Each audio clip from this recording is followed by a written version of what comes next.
কবি শ্রীজাত বন্দ্যোপাধ্যায়ের লেখা কবিতা আমার একটা তুই চাই।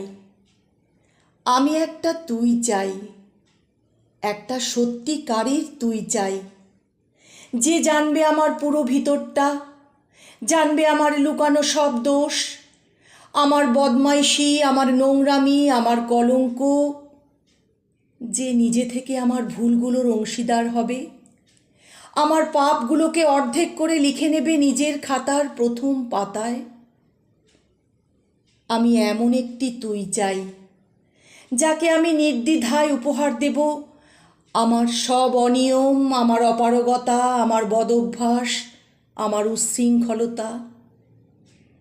আমি পিঠ চাপড়ে তার কাঁধে তুলে দেব আমার অসহায়ত্বের ঝুলি, আমার একাকিত্ব, আমার নিঃসঙ্গতার কষ্ট, আমার দুশ্চিন্তা, আমার হতাশা, সবগুলো ঝাড়ুদারের মতো কুড়িয়ে নিয়ে সে বাঁধবে মস্ত বড় এক বস্তা।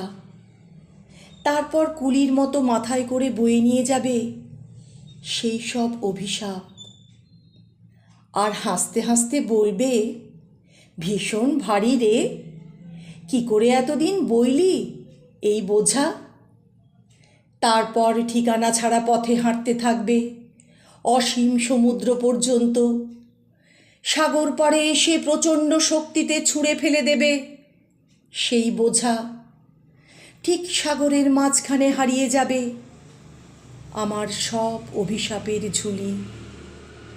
আমি ঠিক এরকম একটা তুই চাই, যে কোনোদিনও তুমি বা আপনিগুলোর মাঝে হারিয়ে যাবে না।